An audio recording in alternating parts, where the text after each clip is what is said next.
This year's Canadian Grand Prix may have been postponed, but F1 2020 game developer Codemasters has given fans a taste of the action with its latest sneak peek, teasing last weekend's virtual Grand Prix,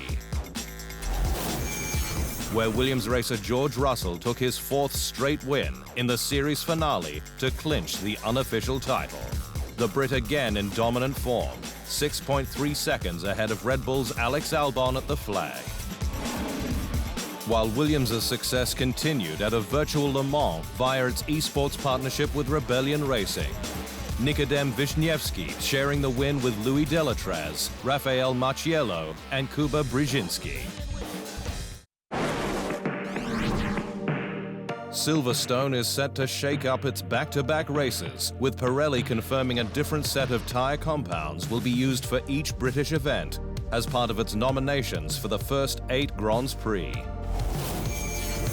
6 of the first 8 races will use the C2 as the hard, C3 as the medium, and C4 as the soft. But Silverstone's first event and Spain will be one step harder and use the C1, Pirelli's hardest compound. With the race experiment endorsed by Pirelli's F1 boss Mario Isola, who spoke exclusively with the Inside Line before the announcement. It is important that we don't have a second race that is a copy-paste of the first one. That's really important for the fans and for the show. Mercedes was at Silverstone last week, practicing F1's new normal with masks, hand sanitizer, and social distancing during its 2-day test there to prepare for next month's Austrian season opener. Valtteri Bottas got things started on Tuesday, suiting up and stepping into 2018's title-winning W09, with no testing limits for 2-year-old cars, as the team found its groove within strict new guidelines. Starting with a negative COVID-19 test for all personnel. I think we learned a lot during the day, how to do things more efficiently and make sure that everyone is going to be safe when we eventually start racing. 6-time F1 world champion Lewis Hamilton was in on Wednesday with mixed weather conditions, but that certainly didn't dampen his spirit or drive towards a record-equaling 7th crown. Just great to be back in the car, a lot of fun.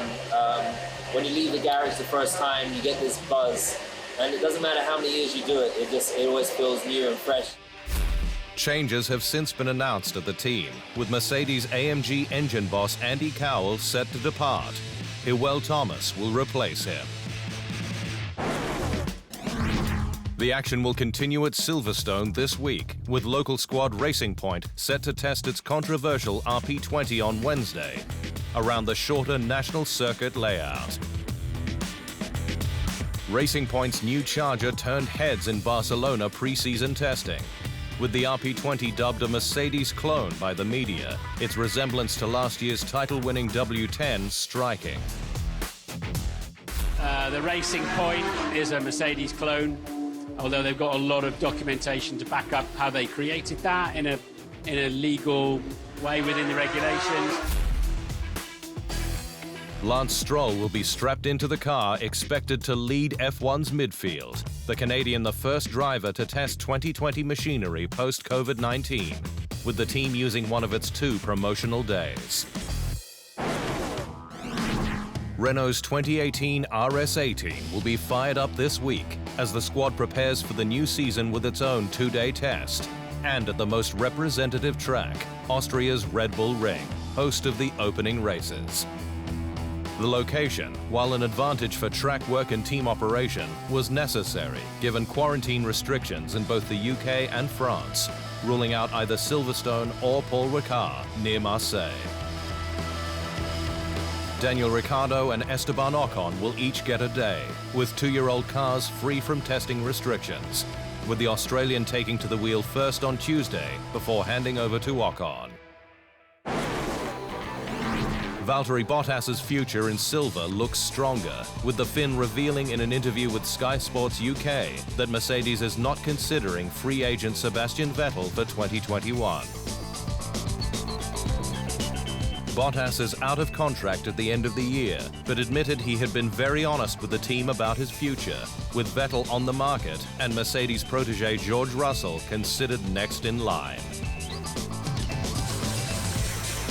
I got a pretty straight message that no, they are not considering Seb, so I said fine, no worries then, Bottas explained. It's understood Vettel hasn't been publicly discounted from the shortlist by Mercedes as a mark of respect to the four-time F1 world champion. Ferrari could celebrate its 1000th Grand Prix at its own racetrack Mugello, with F1 considering all eligible circuits to expand the calendar. The sport confirmed the first 8 events of the 2020 season earlier this month, including 2 triple headers separated by a single weekend and the checkered flag at the Italian Temple of Speed, Monza. But the race is now on to expand the calendar to at least 15 Grands Prix to avoid financial penalties from broadcasters. And while events in Eurasia and Asia were the next step in F1's original plan, Azerbaijan, Japan, and Singapore were all cancelled last week due to COVID-19 complications. Other tracks being considered include Germany's Hockenheimring, Imola, where AlphaTauri will test on June 24, and a potential double-header held at Portimao in Portugal, before safer flyaways in the Middle East. Staying in the Middle East, where Bahrain's international circuit is set to host 2 races at the end of F1's still-in-progress full 2020 calendar, but one potentially held on a different layout.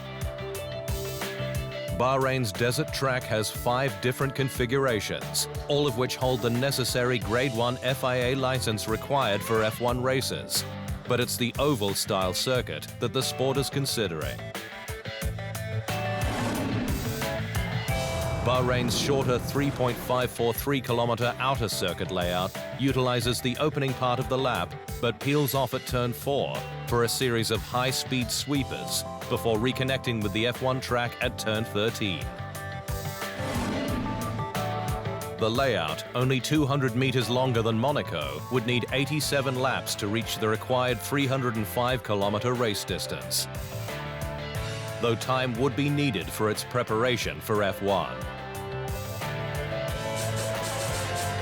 Using 2 configurations involves quite a lot of work for the riggers. For example, the timing needs setting up for 2 tracks, so you need plenty of notice, said F1's Ross Brawn. Traditional podium celebrations have been ruled out for 2020, with F1 shaking up the way race weekends are run to keep the sport safe while it operates during the COVID-19 pandemic. F1 has had to completely reimagine event operations to take into account social distancing needs, with changes extending from the pre-race drivers' parade that will become a series of pit lane interviews to the grid, where personnel will be kept to the bare minimum, groups ruled out during the national anthem, and young karters, the FIA Future Stars, part of the proceedings via pre-recorded videos.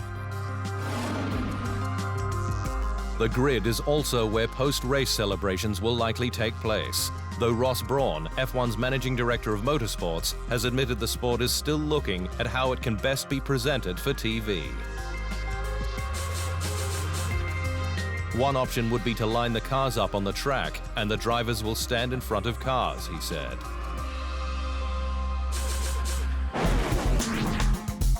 The Ferrari Driver Academy is set to include more female racers, with the Scuderia and F1 governing body, the FIA, joining forces to create the Girls on Track Rising Stars program. The 4-year agreement will see the Prancing Horse search for the best 12 to 15-year-old female racers, with the 2 most promising joining the famed academy for a shot at a Formula 4 drive. Although there is no actual barrier to their participation, we are aware that it is harder for women to progress in this field, said Ferrari team boss Mattia Binotto. It's sadly been over 43 years since a female started an F1 Grand Prix, with Italian Lella Lombardi finishing 12th in Austria 1976. Since then, a raft of talent has gotten close, but not enough, with Susie Wolff getting 4 practice sessions with Williams across 2014 and 2015. Tatiana Calderon, the most recent chance, getting an F1 test, with time in the Sauber in 2018 and last year.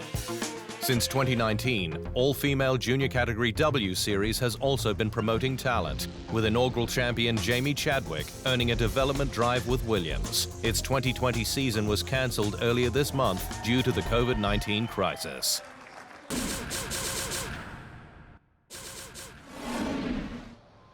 Thanks for watching. To stay up to speed on all things Formula One, make sure you hit the subscribe button.